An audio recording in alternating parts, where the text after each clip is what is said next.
ئەو کاتتان باش بینەرانی خۆشەویستی تلویزیۆنی کۆمەڵە زۆر خوشحاڵم بۆ ئەوەی جارێکی تر هەم لە خزمەتتانە بۆ پێشکەشکردنی بەرنامەیەکی تری دیالۆگ. پێشکی ساڵی تازەی زاینی بە هەموو ئەو ئازیزانەی کە ئەو ساڵە زۆرە لە ژیانیانە گۆڕانکاری بۆ پێکێنێت و تاسیری لەسەر ژیانی هەیە و بۆ بۆنەوە ئەو ساڵە جەژنەگرن پیرۆزباییان پێڵێن. ساڵی 2023 ساڵێکی پڕ لە گۆڕانکاری بوو. ئاوردانەوەیەک لەو ساڵە ئەوە چاوخشاندنێ بەسەر و داواکانی ئەو ساڵە بابەتی بەرنامەی ئەمجاری دیالۆگە کە لەگەڵ بەڕێزان کاک ئەحمەدی ئەسکەندەری شرۆڤەکاری سیاسی و کاک محەممەدی خاکی ڕۆژنامەوان و هەروەها شرۆڤەکاری سیاسی بینە بەرباس و لێکۆڵێنەوە. بەرنامەکەمان وەها پێکێناوە کە لە بیدایەتەوە کاک ئەحمەدی ئەسکەندەری بەشداری بەرنامە بێ، دوای هەوڵە دەین کاک محەممەدی خاکیش وەسڵکەین بە بەرنامەکەمانەوە. کاک ئەحمەد گیان بەخێر بی بۆ بەرنامەیە. زۆر سپاس کاک محی، سڵاو ڕێز بۆ ئێوە و بۆ بینەرانی بەڕێز و سپاس بۆ بانکهێشتنەکەتان.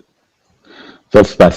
کاک ئەحمەد هەروە باسم کرد ئاڵوگۆڕەکانی 2023 زۆر گرنگ بوون و تەئسیری لەسەر تاکە کەس لە هەموو گۆشەیەکی دنیا هەیە و بەتایبەت ئێمە کە باسی کوردستان و ئێرانی شەکەن دواتر تەئسیری لەسەر ئێمەشەیە، لەسەر هەموو خەباتەکەمان هەیە.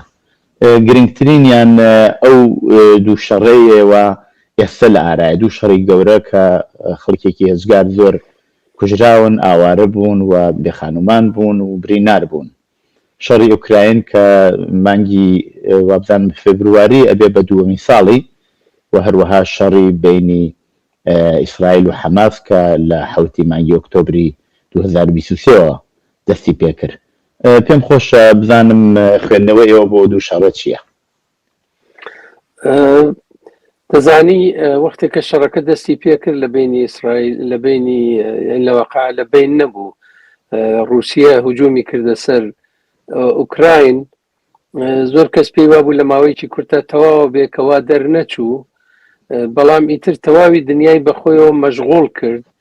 ئیتر ئەو تەسەورە بوو لەبەرەوە جیهانی دوو قوتبی جاران و ژەمانی شەڕی سارد نەماوە، تەسەورەوە بوو کە تەواوی دنیا بەمەوە خەریکە بێت و زۆریشی پێ ناچێت تەواوە بێ، وا دەرنەچووە شەڕەکە و دەبینین وەکو خۆشتان وتان شەڕێکی تر دەستی پێ کردووە کە زۆر قورسە و خەریکە نەخشەی ڕۆژهەڵاتی ناوەڕاست بگۆڕێ. بۆیە ئەمە خۆی نیشانەیەکە کە لەوەی کە دنیا بە تەواوی گۆڕاوە، شوێنی هێزە گەورەکان گۆڕاوە، هێزە مامناوەنجیەکان، هێزە متەوەستەکان ئەوانیش جێگایان گۆڕاوە.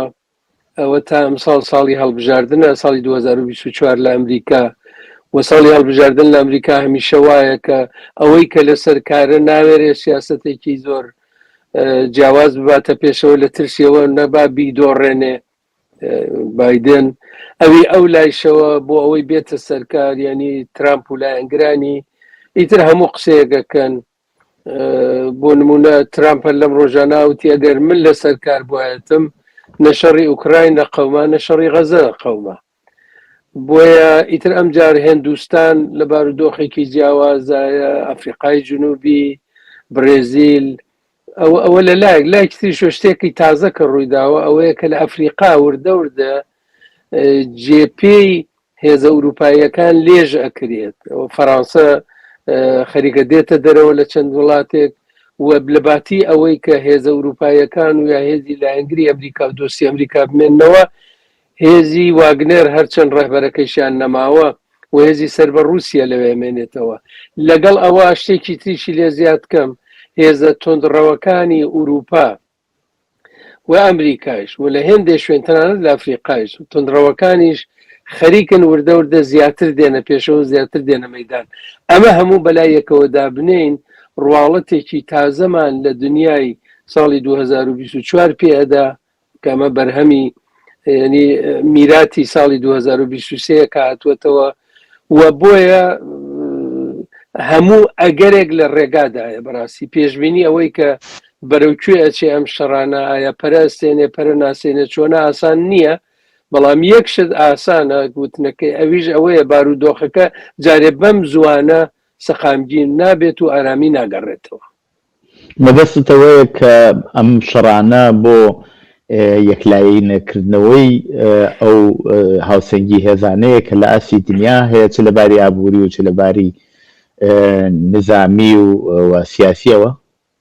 بەڵێ وایە بە دوو نمونە بێنینەوە. نمونەیەکیان ئەمریکایە کە خۆی بکوژ و بەبڕ خۆی بوو چەند ساڵێ کە ئەوە تاوەک عەرزم کردی گیرۆدەی هەم سەرۆکۆمارێکی تاڕادەیەک لاوازە، تەمەنی زۆرە و بارودۆخی ئەمریکا لاوازە، نەک ئەمە هەر کەسێکی تر ڕێیس جمهور بووە لە ئەمریکا تاسیریدانان لەسەر و لاوازیە. لایەکی چینە، چین کە جاران هێزێکی گەورەی ئابووری بوو ئێستا وای لێ هاتووە دێ ئێران و عەرەبستان لە یەک نزیکە کاتەوە. ڕووداوێکی گرنگی ساڵی 2023 بوو کە چین توانی ئێران و عەرەبستان لە یەک نزیک کاتەوە. وە چین کە جاران هەر لەباری ئابووری و خەریک بووە هاتە پێشەوە، ئێستا خەریکە کاری سیاسی شەکاو زۆر تووڕێ لە ئەمریکا لەسەر تایوان و زۆر جار ئەو ئینسانە فکرەی بۆ پێش دێتەوە کە رووسیە ویستی ئوکراین داگیر بکە، هەتا ئەوە تا کیێڤیش پایتەختی شوو نەیتوانی ئەو بەڵایە بەسەر هات. ئایا چین ئەو کارەکە کە بێ تایوان داگیر بکە کە ساڵهەیە ئەڵێ بەشێکی خۆم و بەشێکی نەکراوەیە لە چین، و ئایا ئەگەر هاتوو ئەو کارەی کرد ئەمریکا ئامادەیە ئەو پشتیوانیە کە ئێستا لە ئوکراینەکە لە چینی بکەوانە؟ چین رووسیە نییە و تایوانیش ئوکراین نییە، بۆیە ینی ئاڵۆزیەکە ئێجگار زۆرە. تەنانەت رووسیە و تورکیە و ئیسرائیل لە نەزەر بگرین.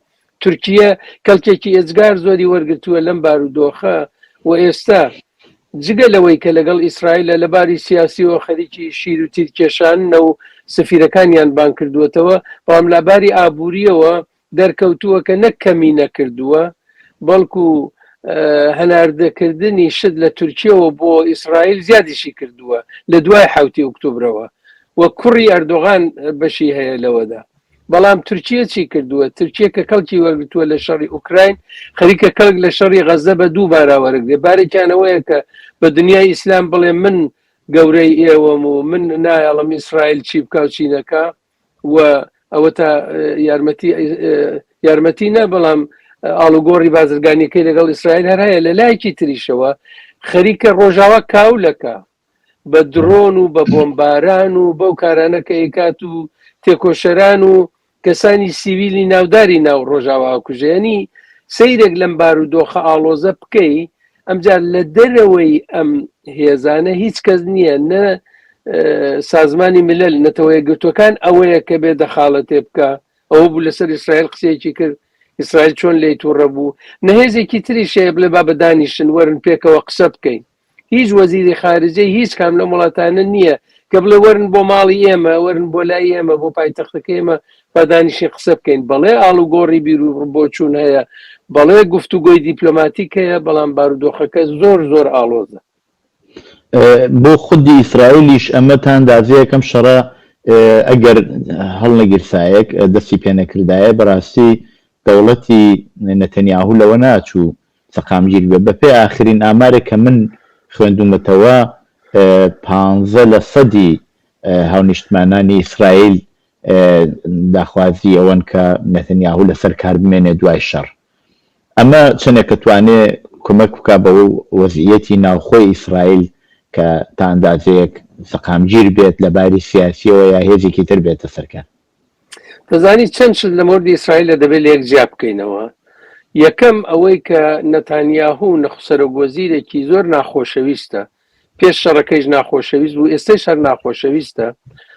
دووهەم خەڵکی ئیسرائیل بەو هجوومەی کە حەماس کردی ڕۆژی 7 ئۆکتۆبر وهایان بەسەر هاتووە کە ئەوەندە ترساون لەوە کە ئەگەر حەماس دەسەڵاتی باڵای ببێ ئاوامان لێەکەن، و ئەماڵ بەتە بەشێکی میدیای جەهانی و میدیای ئیسرائیل ئەو کاری کردووە. دەناوانیە ئەو کاولکاریە کە ئێستا ئیسرائیلێکا لە فلەستین لە مێژووە زۆر نمونەی زۆری نییە، و ئەوە گەورەترین شەڕێکە کە ئێستا ئیسرائیل تێکەڵی بووە لە دوای دامەزرانی ئیسرائیلیەوە لە باری زمانیەوە ئەو بوو بە 3 مانگی تەواو. بۆیە ئەوە ئەبێ جیا بکەینەوە کە خەڵکی ئیسرائیل لایەنگری شەڕەکەن بەداخەوە زۆرینەیان و دیسان بەداخەوە ژمارەیەکی زۆر خەڵکی ئیسرائیل بوون دەنگیاندا بە توندڕەوەکان بەو وەزیرە توندڕەوانە کە دوێنێ وتیان دوێنێ و پێرێ دوو وەزیریان وتیان هەموو خەڵکی غەزە بکەنە دەرەوە ئێمە خۆمان ئاوادانیەکەینەوە ئەیکەین بە بەهەشت یا وتیان بەشێکی زۆریان بنێرن بە وڵاتانی عەرەبی. ئەمە وای کرد کە ئەنتۆنی بلینکن وەزیری دەرەوەی ئەمریکا کە هاتووە خەریکە ئەگەڕێ وابزانم ئەمڕۆ لەوانەیە بچێ بۆ ئیسرائیل ئەو زۆر تند جوابی داوەتەوە کە ئەڵێ نەخەیر غەزە هی فەلەستینیەکانە، غەزە نابێ خەڵکەکەی دەربکرێ، نابێ مەجبوریان کەن کە بڕۆن و دەبێ بە جۆرێ چارەسەری مەسەلەکە بکەین. لێرەدا کاک محی من حەزەکەم ئاماژە بە وتارێکی بۆ بینەرانی بەڕێز وتارێکی گۆبارێکی ناوداری ئەمریکایی هەیە فارین ئەفێرز. ئەم وتارە ئەم ڕۆژنامە وتارێکی زۆر دوور و درێژی هەیە لەسەر ئیسرائیل و لەسەر غەزە ئەوی ڕاستی بێ کە ئەچێتە مێژوویەکی کۆنی غەزەوە چەند هەزار ساڵ لەمەوبەر باسی غەزە کات و ئەیهێنێ کە بۆ نمونە باسیەوە کاکە چۆن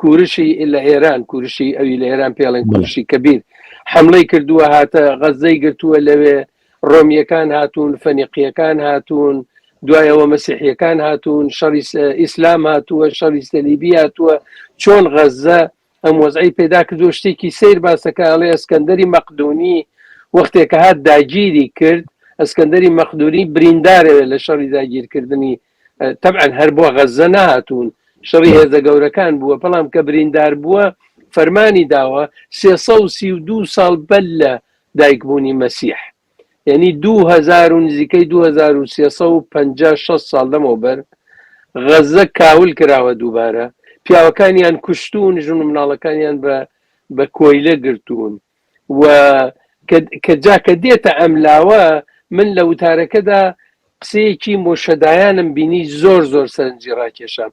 مۆشەدایان دەزانی ماوەیەکی زۆر فەرماندەی سوپای ئەرتەشی ئیسرائیل بوو دوای ئەوەش بوو بە وەزیری دیفاع.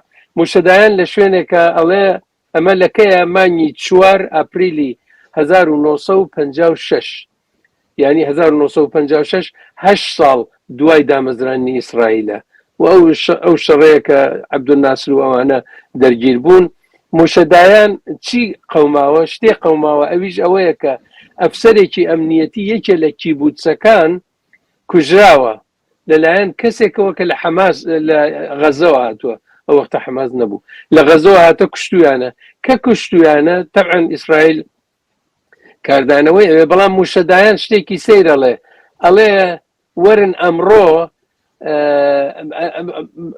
ئەمڕۆ تەنها تاوانەکە نەخەینە سەر قاتڵی ئەو ئەفسەرەمان ئەوە تەنها قاتڵی ئەفسەرەکەمان نییە ئێمە 8 ساڵی ڕەبەقە تەمەشاکە 8 ساڵی ئەوەندە بەلاوە زۆر بووە ساڵی 1956 ئەڵێ 8 ساڵی ڕەبەقە کە ئەوان لە کەمپێکی یا ئەوان یعنی فەلەستینیەکان لە کەمپێکی پەنابەرانە لە غەزە دانیشتون و لە بەرچاوی خۆیان ئەبینن کە ئێمە چۆن خاکەکەیان و لادێکانیان داگیرەکەین و ئەو خاکە و ئەو شوێنانەی کە باوکو و باپیرانیان لەسەری ژیاون و خەباتیان بۆ کردووە. یعنی تۆ تەماشاکە دەبینین ساڵ 8 ساڵ دوای دامەزرانی ئیسرائیل کەسێک وەکو مۆشەدایان ئەوەندە ژیر بووە بزانێکە ئەم کێشە ئەبێ بە جۆرێ چارەسەری بکەین لەگەڵ فەلەستینیەکانە. کاک ئەحمەد لەلای ئێمە نەما ئەوە هاتیتەوە کاکە بۆ هات دەنگم گەڕاوە بەڵێ بەڵێ فەرموو دەنگم هەیە بەڵێ لە جا ئەو ئێستاش هەم لە ناو دەوڵەت نە لە ناو سیاسەتمەدارانی ئیسرائیلە لە ناو ڕۆشنبیرانی ئیسرائیلە چ لە ناو ئیسرائیل چ لە دەرەوە کەسانێکی زۆر هەن کە ئەڵێن بابە وەرن کێشەکە چارەسەر بکەین مەسەلەکە بە کوشتن و بە کاولکردنی غەزە و بە کوشتنی زیاتر لە 22,000 نەفەر هەتا ئەمڕۆ و ئەو کە بەشی زۆریان ژن و منداڵن بەوە جێبەجێ نابێ وەک عەرزم کردیەوە تا ئەمریکاش قبوڵی نییە کە وەک ئیسرائیلین کە شتێک خەڵکی غەزە بکەنە دەرەوە. زۆر بەبوورە دەنگیەوە نییە. دەنگم لە لای کاک ئەحمەد نەماوە. کاک ئەحمەد باسی ئەو ئاڵوگۆڕانەیە کردووە تا ئێستا باسمان لێ کردووە، هەم لە ئاسی نێودەوڵەتی سەبارەت بە مەسەلەی ئیسرائیل و شەڕی ئیسرائیل و حەماس و هەروەها شەڕی رووسیا و ئوکراین باسی ئەو کێشانەی کردووە، هەروە ئەوەی کە ئەو شەڕە تەئسیراتێکی لە ئاسی دەوڵەتیە هەیە نێودەوڵەتەوەیە هەیە. بەڵام بزانین ئەزانم کاتیش زۆر نییە، بەڵام بە کورتی وەزعیەتی ئوکراین چی لێ دێت؟ ئەوە ئەزانین کە داوای یارمەتی کرد دەوڵەتی بایدن، کۆنگرە ڕێی نەدا بەوەی کە هین بکەن پارێکی زیاتر بدەن بە ئوکراین. دواتر بە تەوافق پۆڵێکی کەمتریان لەوەی وا دیاری کرابوو پێ درا، بەڵام وڵاتانی ئوروپایی هەر یارمەتەکەی دن پێتان وایە ئەو شەڕە بەرەوکوێچ بۆ شێوە بچێتە پێشەوەی تر لەباری ئابووریشەوە تاسیر زۆر دانێتە سەر وڵاتانی ئوروپایی. ئەگەرەکرێ بە کورتی لەو بابەتێشەوە فەرموون. بە کورتی شەڕەکە گەیوەتە نەوعێک لە بنبەستەکە ئەوەیە کە تقریبا 170 لە خاکی ئوکراین بەدەست رووسیەوەیە. رووسیە خەڵکەکەی خۆی رازی کردووە کە ئەم شەڕی ئێمەیە بەرامبەر بە ئەمریکا و غەرب کە یانەوێ ئێمە لاواز بکەن. ئەوان ئەی ئوروپاییەکان و ئەمریکاش ئەوەندەیان پارە و چەک ناردووە بۆ ئوکراین کە بەڕاستی بەشێک لە بیرۆڕای گشتیش و بەشێ لە حیزبە سیاسیەکان ماندوو بوون. ئەمریکا کە باست کرد، ئەمریکا کێشەکەیان وەک عەرزم کردی لەوەڵەوە هەڵبژاردننی سەرۆک کۆماری ئەم ساڵە. لەبەر ئەو هەڵبژاردنە ئەمە بەشێکە لە سیاسەتێکە دای ئەڕێژن بە مەبەستی ناوخۆیی لە ئەمریکا تا مەبەستی دەرەوە بێ. و بۆیە دەزانی ترامپ ئەسڵ لە ئەگریەوە نەبوو ناتۆ بەو ئەندازە پەرەبستێنە و بڵاو بێتەوە. و دەزانی حتا لە مەسلەی ناتۆی ئێستا ئەو مخالفەتە کە تورکیە و مەجارستانێکن بۆ ئەندامبوونی سوئێد، ئەوەی تەنانەت کاری کردووە لەسەر وەزنی لە شێوەی تەبلیغاتی هەڵبژاردن ئاگوندە، چونکی ئەوڕۆ وەزیری بەرگری ئەمریکا کە لە نەخۆشخانە خەوتووە گوایە ڕای نەگەیاندووە. ترامپ داوای کردووە کە دەست دەکات بکێشێتەوە بۆەوە ڕای نەگەیاندووە کە نەخۆش خەوتووە.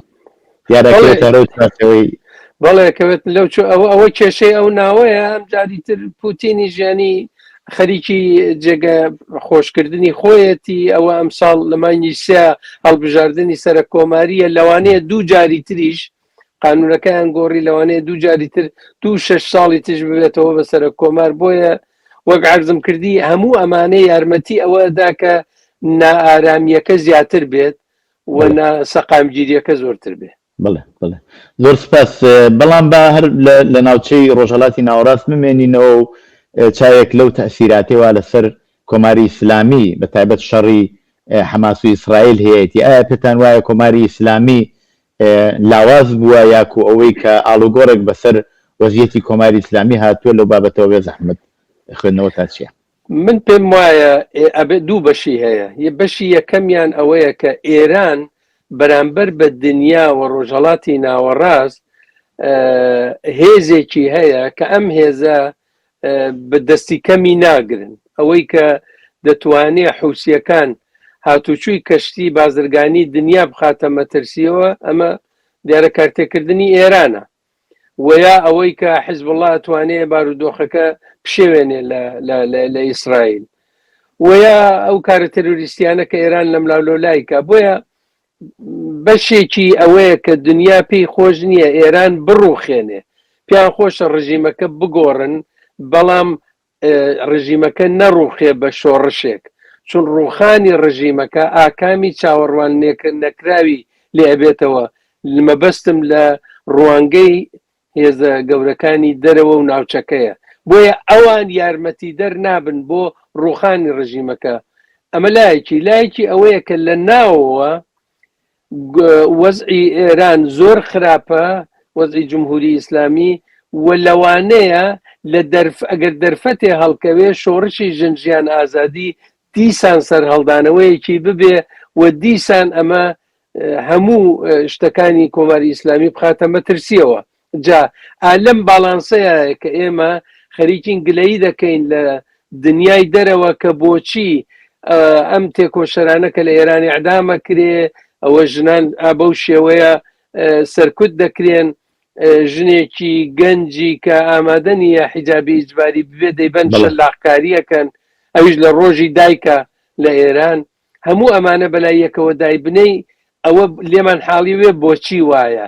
مەسەلەکە ئەوەیە کە تەنانەت بەشی ئابوووریەکەیشی بۆ بەعزێ لە وڵاتەکان کەمترە، یعنی وانە ئابوووریەکە ئەوەندە گەورە بێهی ئێران کە مەسەلەن ئەمریکا بکەوێتە مەترسیوە، ناوانە وەکو جاران نییە کە بڵێ نەوتەکەمەکەوێتە مەترسیوە، بەڵکو ئەوەیە کە نایەنوێ بارودۆخەکە ئاڵۆسرکەن. شەڕی ئوکراین هەیە، شەڕی غەزە هەیە، شەڕێکی لەگەڵ ئێرانە هەڵگرسێنن، ئاکامەکەی بۆ هەمویان نادیارە بێ و حەز ناکەن بچنە ناو ئەو ئاکەمە نادیارەوە. ئەگەر هەلومەرجی دنیا هەلومەرجی شەڕی سارد بووایە کە تەلەفونە سوورەکەی بینی واشنگتۆن و مۆسکۆ لەگەڕدا بووایە و کاری بکردایە، کۆنتڕۆڵەکەی ئاسانترە بوو. بەڵام ئێستا وان نییە، بۆیە کۆنتڕۆڵەکەی زۆر سەختە. من پێم وایە داهاتووی ئێران بەشی زۆری گرێدراوە بە شەخصی خامنەییەوە، لەبەر ئەوە دوای خامنەی ڕاگررتنی ئەو سەقامگیریە کە ئێستا ئەو ڕایگرتووە زۆر زەحمەتە بێ، بەڵام بە معنای ئەوەشی نییە کە خێرا بڕوخێ، بە معنای ئەوە نییە دێتە سەرەوە کە چەندە بزوتنەوەی جەماوەری، بزوتنەوەی کرێکاری، بازنشستەکان، ژنان، خوێندکاران، چوزانم هەموو ئەوانە لە ئێرانە چەندە ئەتوانێ بچێتە پێشەوە و چەندە ئەتوانێ پاشەکشە بکە بە دەسەڵاتدارانی کۆماری ئیسلامی ئێران.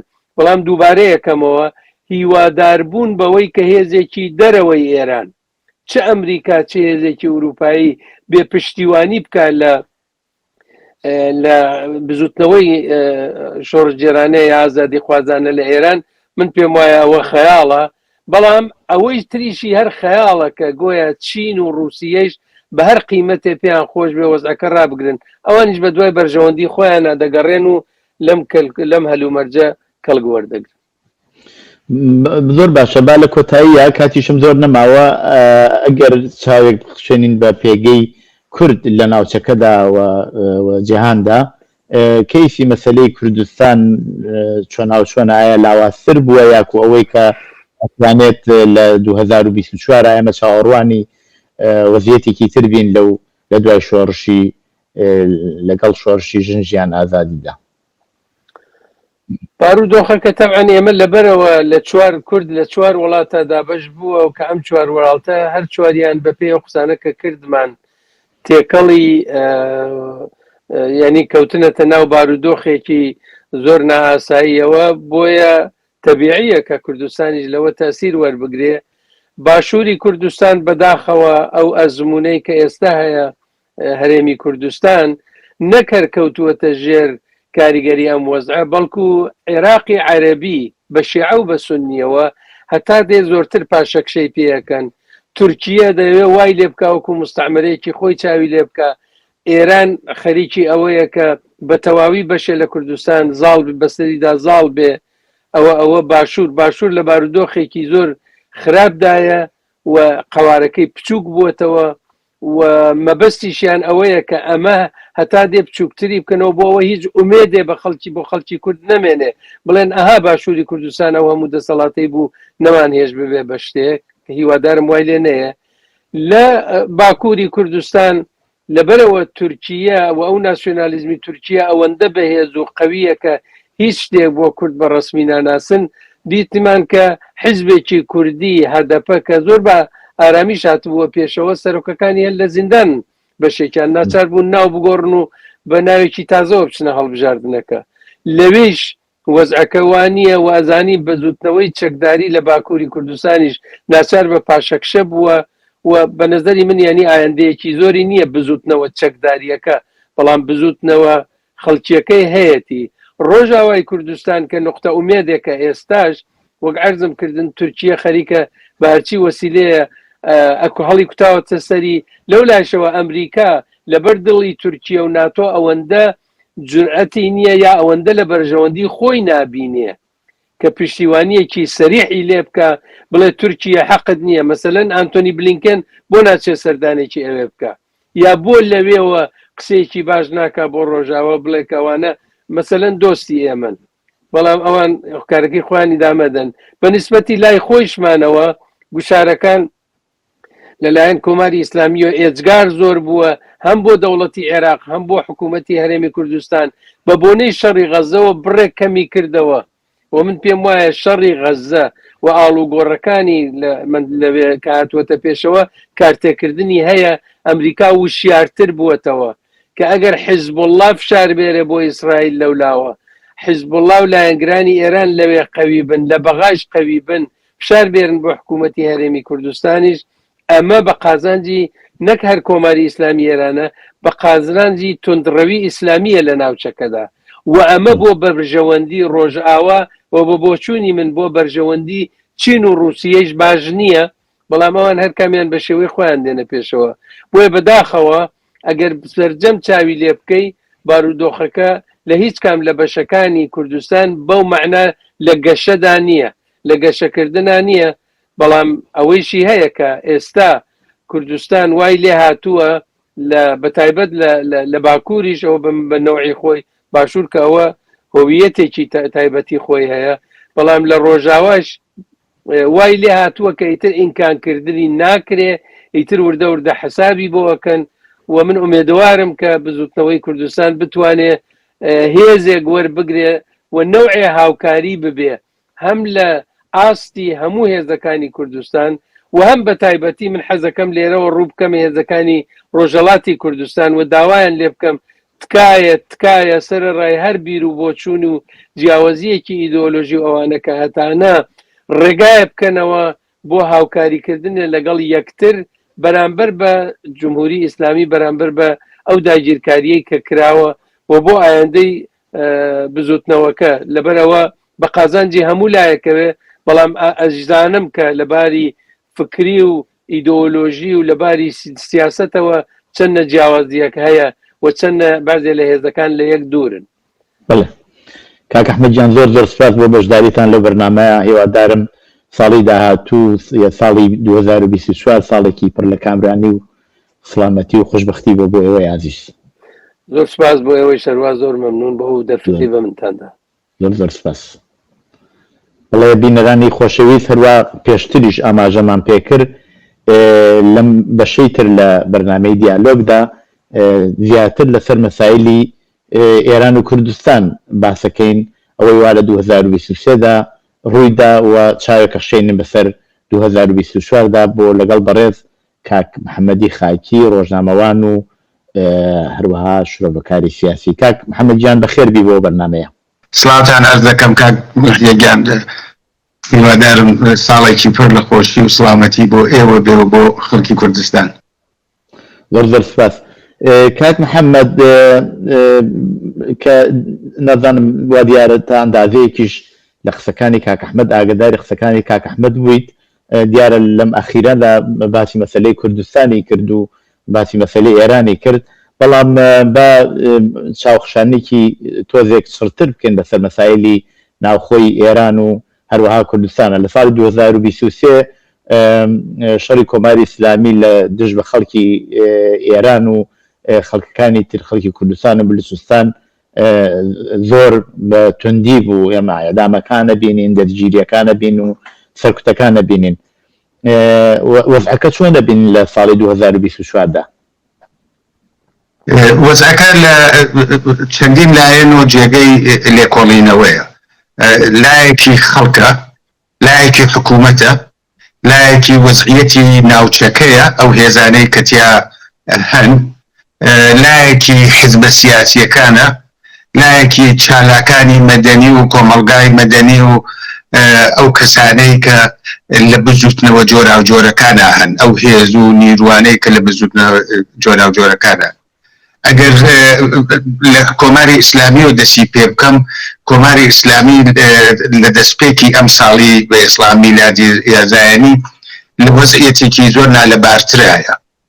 ئەوە ئیمکانی هەیە، مەیانی مینە، ئیمکانی تەقینەوەی هەیە، هەموو شتێک کۆنترۆڵ شدە نییە.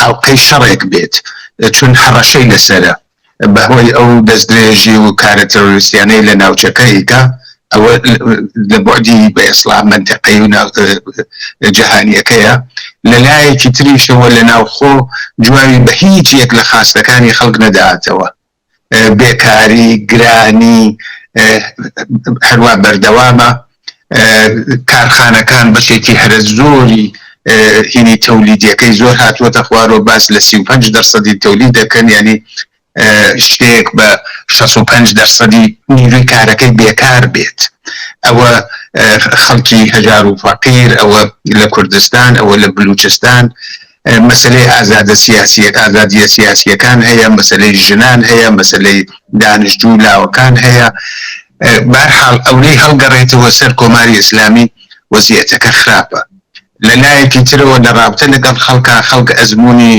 بزوتنەوەی ژینایان هەیە تەجروبەیەکی باشیان بەدەستهێناوە دەستکەوتایەکیان بووە بە نەتیجە نەگەیی بە دەلیلی مەحدودیەتایەک و کەم و کوڕیەکە بوویەتیوانە بەڵام خەڵکیش بە ئێسڵا بە تایبەت ژنان لاوان خەڵکی کوردستان خەڵکی بلوچستان هەروە بە خەباتی خۆیان درێژەیان لە شێوەی جۆرا و جۆرە ئەوشی هەڵگەڕێتەوە سەر چالاکانی سیاسی سەر بزوتنەوە کۆمەڵایەتیەکان لە کرێکاری لە هی معلیمەکان لە هی بازنشستە لە هی ژینگە پارێز لەوانەی کە زوانی دایکی مناڵ ئەوانەی لە بواری فەرهەنگی هونەری ئەیکەن ئەزمونێکی زیاتریان بەدەستهێناوە و ئێمە ئەیبینین کە هەموو ڕۆژێک شتێکی جوانتر و نوێتر و واقعاً جێگەی سەرسوورمانە کە ئەم شتانە ڕوو ئەدا هەر نمونەی ئەو خانمە خەڵکی سنە بوو لە رابطە لەگەڵ مەسەلەی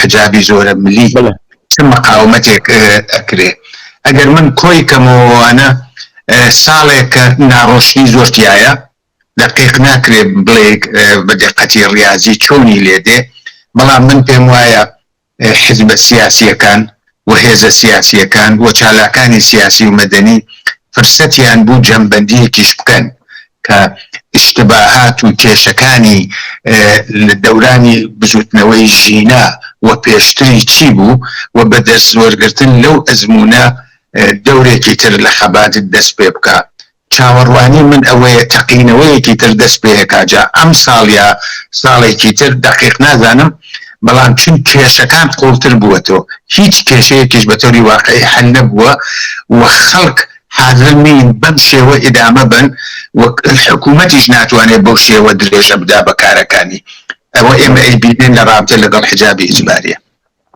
بەڵێ زۆر باشە کاک حەمەدیان ئەگەر زەحمەت نەبێ تەلەفۆنەکەتان ئەگەر بتوانن ئوفقی دایبنن لەو فاصلەیە کە من ئەو پرسیارەتان ناڕاستەکەم چونکی تەسویرەکەتان تقریبا تەواوی سەفحەکە ناگرێتەوە لەو لەحاظەوە شاید باش نەبێت بەڵام لە هەر حاڵە هیوادار منجارە باشتر بوو بە کەمێک فاصلەی سەریشتان کەمێک باشتر بکەن ئیتر ئەوە زۆر عالیە بێت هەروەک بە خۆشتان ئاگدارن لە جەریانی ئەم شەڕەدا لە جەریانی هەر لەم ساڵی 2020 لە بدایەتی 2024 تەقینەوەیەک لە شاری کرمان لە ساڕۆژی دەفنکردنی قاسمی سولەیمانی لە شاری کرمان ڕوویدا تەقینەوەکە لە وەڵەوە زۆر هەواڵنێریەکانی ناوخۆ هەروەها ئورژانسی شاری کرمان هەر کامێکیان ئەخبارێکی زەد و نەقیزیان ڕاگەیاند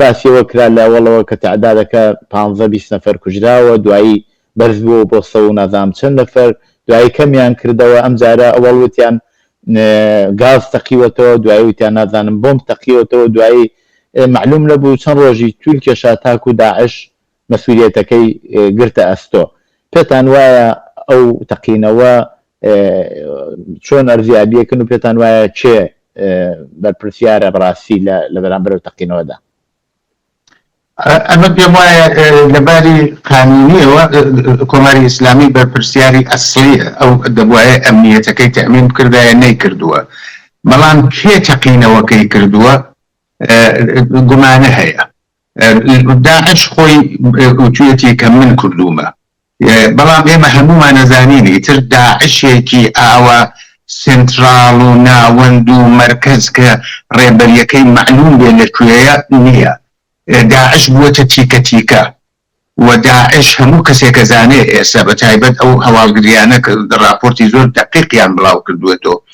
بەش داعش وەکو هێزێکی کرێی وەکو ئەرتەشێکی کە ئەتوانێت بە کرێی بگری لەلایەن ئەم حکوومەت و ئەو حکوومەت و ئەم دەسەڵات و ئەو شخص تەنانەت کە پارە خەرچکاوەوانە.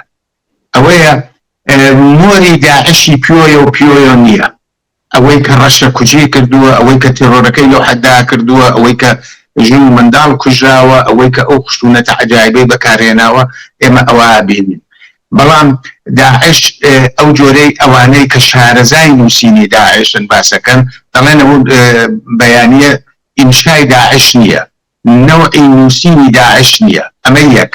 لەلایەکیشەوە دەڵێن کە لە باری زەمانی و پێشتر داعش بڵاویە کردەوە کە تەقینەکان مەسئولیەتەکە ئەگرێ بە عهدە لەگەڵ ئەوەی شانایەتەوەوانە. یەک شتی تریش هەیە کاک محیە، کۆماری ئیسلامی هیچ مەسئولێکی سەرەکی لەو جەریانە نەبوو، هەمویان لە شوێنێکی تر کۆ ببوونەوە. ئێستا ئەویشە گومانەیەکە، ئەویشە خەڵکەڵێن ئایا ئەوە دەسانقەت بوو؟ هیچ مەسئولە تەنانەت شارەکە شاری قاسمی سلێمانیە. قاسمی سلێمانی لەوێ خەری کرد مەراسمەکەی بۆ بەرگزارەکەن. کچەکەی و بنەماڵەی قاسمی سلێمانی لە شارێکی ترن، لە تارانن. ئایا هەموو ئەمانە تەسادف بوو؟ ئەمە هەموو تەسادف بوو کە هیچ بەئسڵام مەسئولێکی سەروی کۆماری ئیسلامی لەوێ نەبوو؟ ئەمە تەسادفی بوو لە بینی دوو دانە تەقینەوەی هەوڵ لەگەڵ تەقینەوەی دووەم فاصلەیەک بوو. ئەیان توانی وای لێ نەکەنوانە. ئێمە ئەو شتەیشمان هەیە، کۆماری ئیسلامی ئەتوانێ بەعزەکارێک بکە بە پێشینەی کۆماری ئیسلامی لە سینما ڕێکسی ئابەدان کە کردی بینێ بەسەر شا لە تیارەکەی ئۆکراین، لە ئەنواعی نمونە هەیە کە کردوویەتی لە بەخاتری ئەوە خۆی قوربانی ترۆر نیشان بە، نەڵێ ئەوەی کە ئێستا لە ژێر شارایە وەکو حکوومەتێکی تێرۆریستی بڵێن ئەوە بەئسڵا خۆی قوربانی تێرۆریستە، وا خۆی نیشان باتوانە فەزاکە بگۆڕێت، تەبلیغاتەکە بگۆڕێت. بەڵام بە نەتیجەکەیە کێ قازانجی لێ کرد لەم جەریانە؟ کێ قازانجی لێ کرد؟ قازانجی ئەسڵی کۆماری ئیسلامی کردیەتی.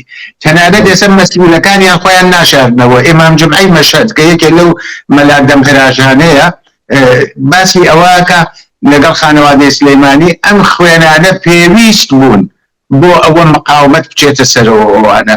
من پێم وایە بە ڕۆشنی معلوم نییە ئایا ئەو هینەی داعش واقعا داعش کردوێتی، ئەوە یەک، و ئەگەر داعش هەیە کام بەشی داعش بووە، ئەمە دوو، و کۆماری ئیسلامی بە 17-18 ئۆرگانی بەئسڵاح جاسوسی و ئەیزانی لە ڕۆژێکی وا ریسکەکە وایە چۆن نەیتوانی کۆنتڕۆڵکە بووە، بە تایبەت چۆن هیچێک لە مەسئولینی کۆماری ئیسلامی لەو مەراسما کە ئەو هەموو کارەیان بۆ کردبوو لەوێ بەشدار نەبوون. بڵێ ئەلبەتە کرێ بڵێن داعش وەکو ئەوەی کە دەستکەوتێکی بۆ ئەو بووە، ینی خۆ کەس ناتوانێت ثابت بکە بڵێ داعش نەبووە، کەسی ناتوانێت ثابت بکە بڵێ داعش بووە، بۆ ئەو بووە بە دەستکەوتێ و لەو بێنا خۆی مەطرح کردووە لە ئاسی دنیا و داعشی شێوێ بە نوعێک خەڵک بتۆقێنێ بە تەقینەوە و بە نازانم هێرشکردنە سەر ئەوە بەهانەیەکیش داوەتە سەر دەستی کۆماری ئیسلامی بۆ کشت و بڕی خەڵک و وەڵعان تعدادێکی زۆر تا ئەوەندەی من ئاگدانم 18 نەفەری فەقەت لەو بینەدا دەستگیر کردووە کە ڕەتی داونەتەوە بەو تەقینەوە.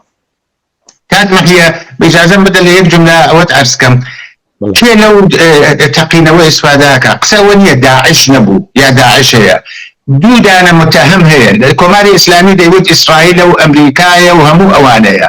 ئێستا ئەوەلی بگەڕێن، ئەو قسە ئەوەیە لە بینی کۆماری ئیسلامی یا جەناحایە لە کۆماری ئیسلامی یا مەراکزێکی قودرەت یا مەراکزێکی ئەمنیەتی کۆماری ئیسلامی و داعش کامیانە.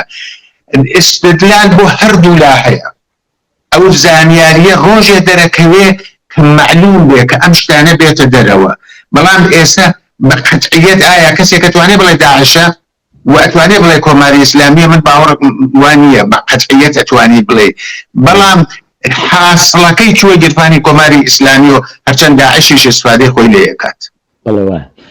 ئێوە لە قسەکانی پێشووتانە ئاماژەتان بە وەزیەتی ئێستەی ئێران و کوردستان کرد. دوای شۆڕشی ژینا وەزعەکە چۆن نەبینن ئێستا ئێوە؟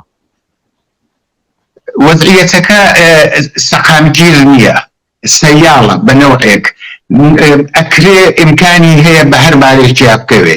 ئەوەی یعنی ئەم لەم شۆڕشە چ لە سەتحی کوردستانە و لە چه سەتحی لە سەراسەری ئێرانە بە ئیسلاح وەختی تماشایەکەین هەم مقاومەت هەیە، هەم خەبات هەیە، هەم مبارزەکە هەیە، هەم ئێعتراز هەیە، هەم ناڕەزایەتی هەیە و خەڵک پێشبڕویهایەکیان کردووە بەڵام بە هەموو خاستەکانی خۆیان نەگەیشتوون.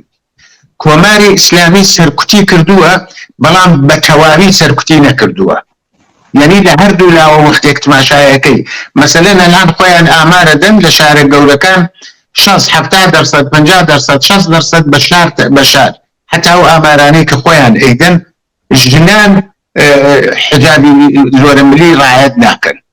تەنها حجاب نییە، پەیوەندیەکانیان لە مەسلەی کۆماری ئیسلامی و لە بردننی سەگ بۆ دەرەوە، لە مەسلەی موزیکەوە، لە دەستگرتنی کچێک و کوڕێکی جوان بەیەکەوە، لە تماشاکردنی فیلمێکەوە، لە نەوعی پۆشینی جلوبەرگەوە، لە هەموو ئەوانە خەڵک پێشڕەویهایەکیان کردووە و توانیان بە ئیسلاح خاستەکانی خۆیان، نەوعی ژیانی خۆیان بەسەر حکوومەتە تەحمیلکەن، بەڵام بە تەواوی نەیانتوانیوە، بە تایبەت لە شارە چکۆلەکانە لە مەناتقی دێهات و بە ئیسلاح دوورکەوتوترا. لەو لایش کۆماری ئیسلامی توانیەتی بڕێ سەرکوتکە بە زیندان، بە دەرکردن، بە فشار، بە هەڕەشە و تەنانەت فشار بێرێ بۆ خەڵک لە ناوە دامەنیشن هەڵسن بچنە دەرەوە چن بۆ ئوروپا. وەزعیەتەکە گرێدراوە بەمە هەم لە سەتحی جەهانیە، هەم لە سەتحی ناوچەکە و هەم لە سەتحی ناوخوا. ئێمە لەم ساڵە شاهدی چه تەحولاتێکە بین. ئەگەر شەڕ بێت، ئەگەر شەڕی حماس و مەسەلەن ئیسرائیل دەستی پێ بکە، ئەگەر ئێران واردی ئەو شەڕە ببێ، وەزعیەتەکە بۆ کۆماری ئیسلامی جۆرێکی ترە. ئەگەر بتوانێت ئەم وەزعیەتە ڕابگرێت، ئەم وەزعیەتە ڕابگرێت و بڕێک بە ئیسلاح پاشەکشەکانی ئێستا قسە لەواکەن. الان مەسەلەن من دوێکە شتەیەکم دی یەکێ لە پەرماندەرانی سوپای پاسداران نازانم لەکوێ بووە چۆن بووە ئەوانە باسی نامەنتەقیبوونی شەڕ لەگەڵ ئەمریکاکەن. ئایا خۆیان بۆ دوای خامنەیی ئامادەکەن؟ ئایا هەرێکیان لە حاڵەتێکی مەسەلەن وەکو پاکستانی بێ، ناڵم عینی پاکستان، شتێک شەبیه بەوە نظامیەکانی ئێران قدرت بەدەستەوە بگرن و مەلا ئەگەر حەزبیش نەکەن بە ئیسلاح تەواو تەزعیفیان کەن دوای خامنەیی، وەزعیەتەکە بەبارێکی ترا بڕوە. گرێدراوە بە تەحوڵاتی ناوچەکە بە جەهانی و بەو شتانەی ڕووەدا.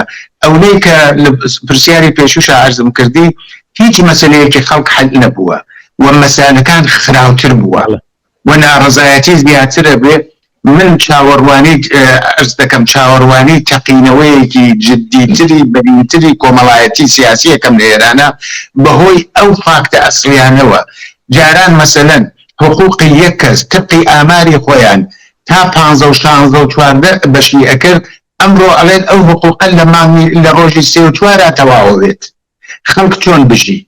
بێکاری هەیە، گرانیەکی سەرساماوەر هەیە، کەمبودی دەوا و دەرمان هەیە، کێشە هەیە، مەسەلەی جوان حەل نەبووە، ئیعتیادی ملیۆنی هەیە، خشونەت هەیە، ئەفسردگی هەیە، خودکوشی هەیە.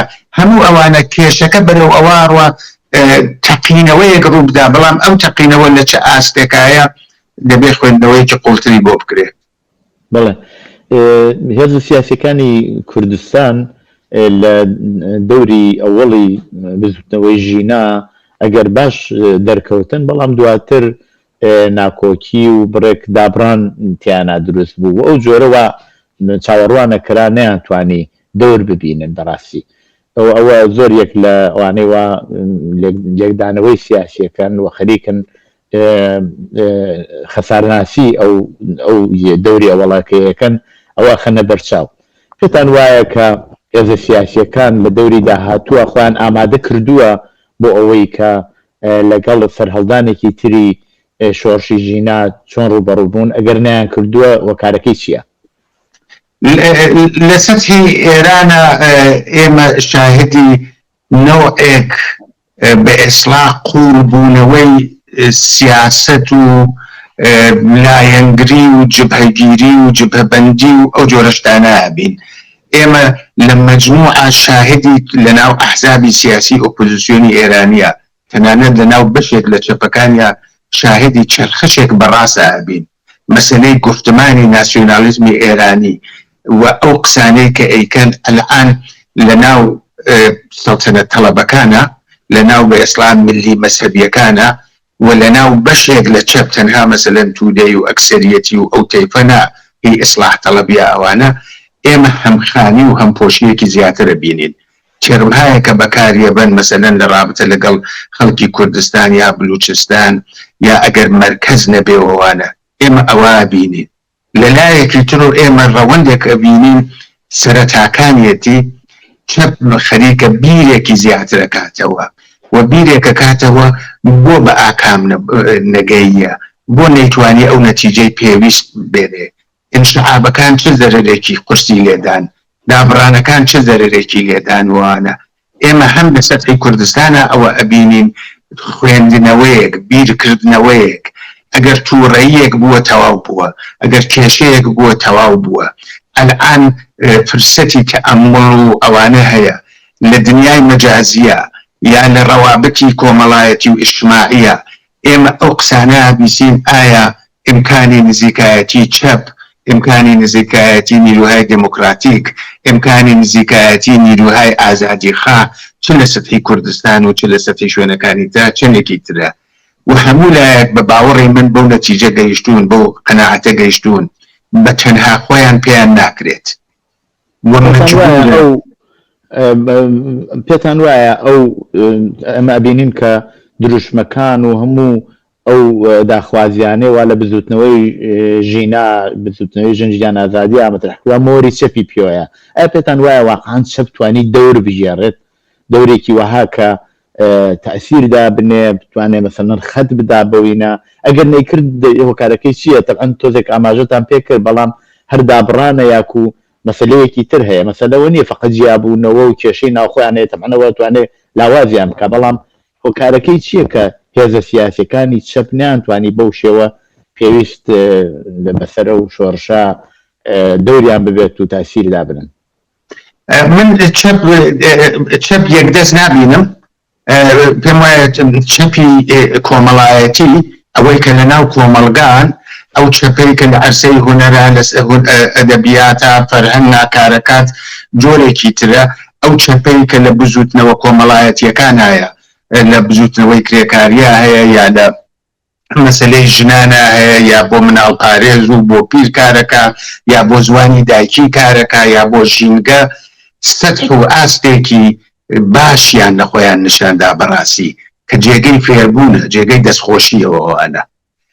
ئەو بەڵام ئەو چەپی حزبیەکەی، ئەو چەپەی کە لە قاڵبی چوارچێوەی حزبی سیاسیایە، بە باوەڕی من بە دەلایلێکی زۆر مشەخص لەلایەکە سەرکوبی جمهوری ئیسلامی ئەو هەموو جەنایەتەی کرد، ئەو هەموو کادر و ئەندامانەی خستە زندان و ئەعدامی کردن و ناردنی بۆ تەبعید و ئەوانە، ئەمە لەلایەکەوە دووری لەناو کۆمەڵگا بۆ بەشێکی قابلی تەوەجۆی ئەو چەپە ناچار کران بە تەبعید بێنە دەرەوەوانە. بۆ ڕەهبەری حیزبەکانوانە خوێندنەوەی دەقیقی ناو کۆمەڵگا شتێکی زۆر ئاسان نەبوو، یا لە مواقعی کاسە عەمەڵی نەبوو. لە شۆڕشی ژینا ئێمە ئازانین واقعەن چەند حیزب ئەتوانێت دەست بنێتە سەر سینەی بڵێ ئێمە ئاگادار بوون شتێکی وا ڕوو ئەدا. بە باوەڕی من ئەگەر نەڵێم هیچ لایەک هەیە ڕەنگە بۆی بردووێ حاڵی بوو بێ، جم و جۆڵێک هەیە حاڵی بوو بێەوە خەریکە تەقینەوەیەک ببێ، بەڵام خۆ ئامادەکردن و خۆ تیارکردنێکی بەو جۆرە بۆی نەبوو، زیاتر کاردانەوە بوو بۆ ئەو قەزیە. ئەوەی کە هەڵگەڕێتەوە سەر چەپەکە من ئەوە عەرز دەکەم جوایان نەداوە، بەڵام من یەک شت بەخۆشیەوە بینم کاک مهێگان، ئەلعان دوای ئەو شۆڕشە نوعێک فکرکردنەوەی تازە هەیە. ئەگەر ئەو ئانە تماشای جیاواز، من باسی چەپەکەم، ئەگەر باسی جیاوازیەکانیانە کرد، باسی کێشەکانیانە کرد، مەسائلی شخصی گەورە بوو، ئەلان من ئاگدارم و ئەبینم حرەکەتهایەک هەیە، بۆ چوونیایەک هەیە، لە مەحافلێکا قسەهایەک هەیە، سمینارهایەک هەیە، نامەهایەک هەیە ئەمبەر و ئەوبەر ئەکرێ کە داوانە هێزە چەپەکانەکەن یەک بگرن، داوان لە هێزە چەپەکانەکەن پێکەوە هاوکاریکەن، یەک بگرنەوە، متحد بنەوە، پلاتفۆرمی مشترکیان بێ. ئەمن پێم وایە ئەمە بەشێکی بە بەرەکەت و شۆڕشی ژینا بوو. شۆڕشی ژینان لە ناوە ئەو هاوکاریە وەسیعە بوو و بەمانی وت تاقە ڕێگەیە کە ئێمە بتوانین پێکەوە کارکەین و پلانەکانی کۆماری ئیسلامی پوچەڵکەینەوە بە جیاجیا پێمان ناکرێت، دەبێ بە یەکۆ بیکەین. ئێمە ئیشتراکاتمان زیاترە تا اختلافات، با بین لەسەر ئیشتراکات پێکەوە هاوکاریکەین. کاتم زۆر نەماوە کاکە حەمەدجان، یەکش پرسیار ئەویش ئەگەر بکرێ بە کورتی، لە ساڵی 2023 مێدیای ڕاستی دەورێکی هەزگار زۆری بینی و تا ئەندازەیەک بەشێکی پوڵ و پارە و وڵاتانێکی زەلهێز و ئەوانیان لە پشت بووە توانیان دەور ببینن. ئێستا کە ئەیبینین ئەو مێدیانە بە نەوعێکیانەوێ کورد بخەنە پەراوێزەوە، وەختی خۆی هەوڵیاندا بە منشوری مەحسا ئەو کارە بکەن، هەوڵیاندا بە نەوعی مەسەلەی کورد و نەتەوەکانتان دازێت بخەنە پەراوێزەوە، بەڵام ئێستا عەمەڵەن لەم مێدیانەوە دەرناکەون. ئەبێت چی بکرێت بۆ ئەوەی ئێمە بتوانین بۆ بۆشایە پڕ بکەینەوە؟ ئەوە واقعیەتێکە کە خەڵکی کوردستان، خەڵکی بلوچستان یا ئەو شوێنانەی کە داوای مافی نەتەوایەتی خۆیانەکەن، داوای مافە ئینسانی و بە ئیسڵات عادڵانە و دموکراتیکی خۆیانەکەن، بە نسبەتی وەزنی سیاسیان هەیە دەرناکەون لە ناو میدیا، لە مەحافلە، تەنانەت نەتەنها دەرناکەون، پێشیان پێئەگرن، ئەوە ئاگاهانە و هەدەفمەند و نەقشەمەند پێشیان پێئەگرن. ئەگەر ڕۆژنامەوانیان هەیە داوەتیان ناکەن، یا ئەو مەجاڵەیان پێنادەن، یا پێش بە ئیسڵا کارشکەنیەکەن، یا تەبلیغاتی خراپیان بۆکەن، و بە جۆرێکیش ئەوان بۆ خۆیان کاریان کردووە بە سەرمایە و بە ئیمکاناتێک میدیاهایەکی گەورە و گرانیان لە خزمەتا هەیە. ئەمن پێم وایە بۆ قەرەبووکردنی ئەوە دەبێ ئەو هێزە چەپانە، ئەو هێزە دموکراتیکانە میدیایەکی کراوە، ئەمڕۆیی، مۆدێرن و کراوە و بتوانێت ئێمە خەڵکی پرۆفشناڵ، خەڵکی تێکۆشەر، خەڵکی ئاگا، خەڵکی زانامان زۆرە. کاک محیا تحولێکی عەجیب و عەزیم لە کوردستان ڕووی داوە. ئەمن خەڵکانێک ئەناسم لە 30 ساڵ، 35 ساڵ، 40 ساڵ، یعنی لە تەمەنی کۆماری ئیسلامی کەمتر، لە کۆماری ئیسلامیان لەدایک بوون، تەنانەت لە دێهاتی سەرسنوور، لە شوێنهای جۆرا و جۆر، لە ئاستێکی زۆر سەرەوە بیرەکەنەوە، کارەکەن، لە ناو ڕێکخراوەکانە هەن، لە ناو چالاکانە هەن. ئێمە زەرفیەتێکی سیاسی، ئینسانی، فکری عەزیممان هەیە. ئەگەر ئێمە تەلاشکەین میدیایەکێک بە قووەت دابنێن، ئەتوانێت یەکێک لە میدیا بە قووەتەکانی ناوچەکە بێ یەک. بەڵام هەرەکمە بەوە تەواوی کەم، مەسەلەی خەڵکی کوردستان و مەسەلەی خەڵکی بلوچستان زۆر زۆر لەوە گەورەترە. ئەوان بە کودەتایەکی تەبلیغاتی، ئەوان بە نەقشەیەکی تەبلیغاتی بتوانن حەزبی کەن. ئەگەر سەدام حسین، ئەگەر دەوڵەتای داگیرکەر، ئەگەر حافز ئەسەد، ئەگەر خومینی، ئەگەر هەموو ئەوانە نەیانتوانیوە کوردستان سەرکوتکەن و پێش بۆ خاستانە بگرن، 2 دانە تەلەڤیزیۆن و 3 دانە تەلەڤیزیۆن بەوەی میوان بانگ نەکەن، یا دەمی کوردستان بکەن، یا بە ئیسڵا ئاژاوە بنێنەوە لە ناو خەڵکی کوردستانە، یا تحریفی کەن، بەوانە بە هەدەفەکانی خۆیان ناگەن. من پێم وایە بە بەرەکەتی سوشیال میدیا و ئەو هەموو خەڵکە تێگەیشت و پێگەیشتووە، ئێمە ئەم ساڵ ئیمکانمانە بێ دەنگی خۆمان بە خەڵکی ئێران و بە خەڵکی ناوچەکە و بە خەڵکی جیهان زیاتر بگەێنین.